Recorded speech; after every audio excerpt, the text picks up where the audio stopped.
Hey folks, hope everybody's well. Thanks for coming to check out more of my videos. I'm going to do a quick stretch, hopefully around about a 15-inch pizza, this one. The dough that I'm using is 65% Caputo Pizzeria. It was originally supposed to be a 24-hour room temperature dough, but I had spare left over, so I just popped it in the fridge. This has been like sort of 2 days now, really. And I've hardly touched it. I can tell that it's really soft, it's really pliable. So I'm not going to stretch it much. Unfortunately, I've also ran out of San Marzano tomatoes, but I'm going to show you a quick hack on how to get around that using normal tomatoes. It tastes, I won't say just the same, but it tastes just fine. And that's just using regular tin of chopped tomatoes. I add some proper sea salt. Everybody that makes pizza uses the finest flour, the finest cheese that you can get a hold of, so try and use good salt as well. I've got proper sea salt to use in my pizzas. That's what I use in my dough, and that's what I use in my sauces as well. So to make that, I've got some tin tomatoes straight from a tin. I'll add some sea salt, about sort of for that amount of sauce, maybe half a teaspoon, with a whole jar of sauce, a teaspoon. And I add some fresh basil as well. I tend not to put basil on top of my pizza before the cook because it can burn, and everybody likes cooked nice basil, but nobody likes burned basil. So I'll make that, and I'll just use a hand blender and blend it. So that's the blended sauce. We just want it nice combined, get rid of some of the chunks that are in the sauce. We don't want a foam at all. And I've added just a pinch of sugar as well. Sometimes, certainly with cheaper tin tomatoes, it can be quite it can be quite acidic, and we don't want that. So a pinch of sugar just helps that. I've hardly touched this dough, and it's just stretching all on its own. I don't want to stretch it too thin. Quick tip, if you think you've stretched the dough too thin, then you probably have. So don't stretch it too much. If it's too thin, sometimes it can rip on the pizza stone, and we don't want that. I don't want to do any more with that dough. It's far too pliable, certainly for what I'm used to. Just for us to top the pizza, a couple of shout outs. If you're on Instagram, check out these accounts. First of all, Lewis Pope, he does Unholy Pizza. Some of the pizza creations that he makes they look amazing.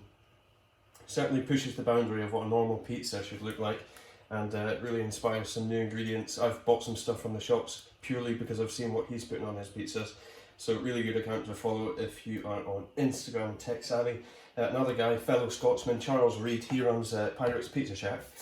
He's based up in Fraserburgh. He also picked up so many tips from Charles from his videos online, and just watching his comments on some of the Facebook groups as well. Another guy, Dan Hall, he runs Mozzarella, so it's Mozza_fella.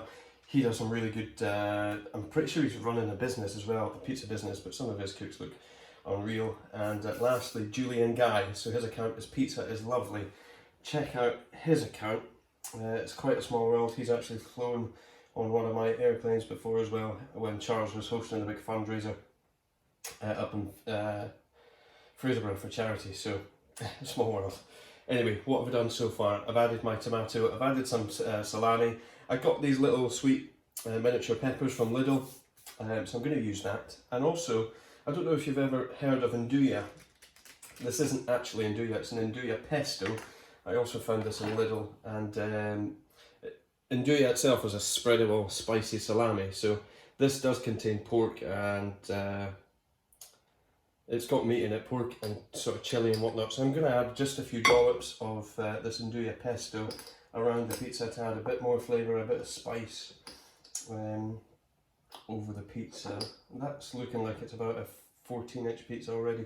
I'm going to add a little bit of that. Of course, you always have to taste your ingredients when you're making a pizza. Delicious. I normally use Fior Latte as well from a farm in East Lothian in Scotland called Yester Farm. That is spicy. Today I'm using fresh mozzarella, the stuff that normally comes in brine in a bag.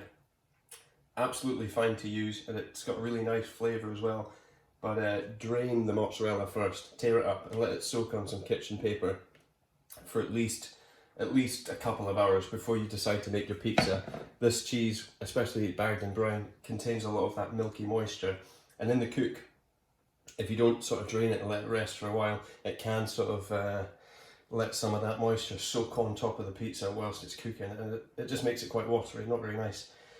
So drain your cheese, and that'll help with the cook process. So salami, mini peppers, Nduja pesto, and some fresh mozzarella. I'm really looking forward to getting this in the Koda 16. Lastly, of course, some EVU, some extra virgin olive oil, just a drizzle, and we're good to go. Now I'm going to pull that onto the peel. It's something I used to be sort of scared to do. Always flour your peel from a height as well, you get better coverage with the flour.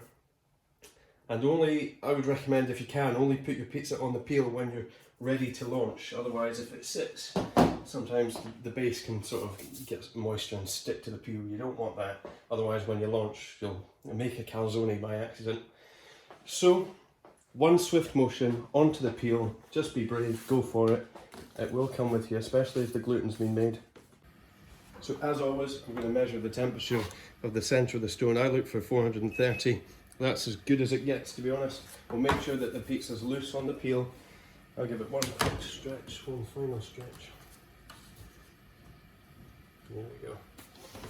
And we launch.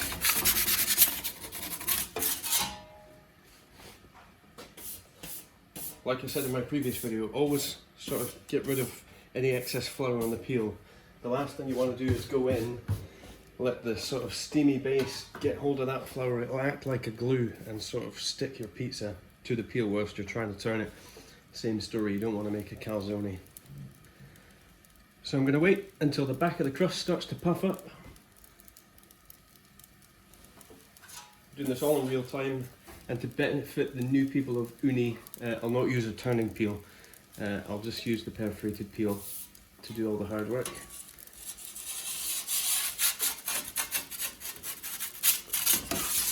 So in we go for the first time.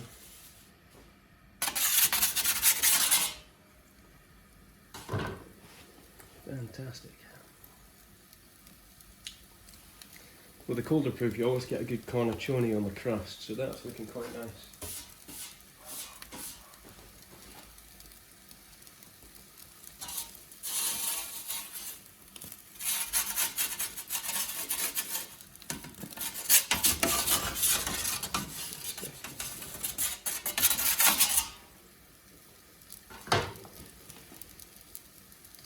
That's looking good. You always want the stone temperature to be about 430, otherwise the base might not cook quite properly when you're in. That's pretty much done, to be honest.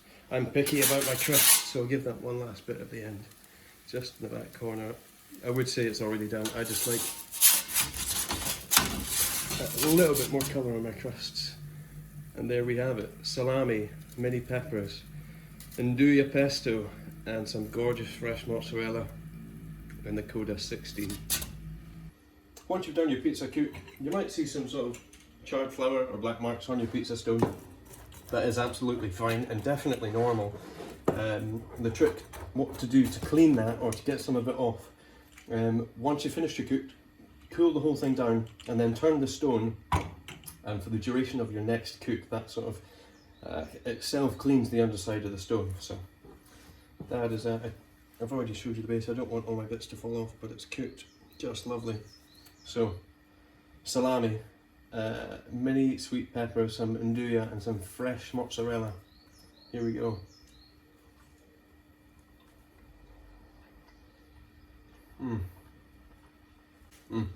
Really, really nice.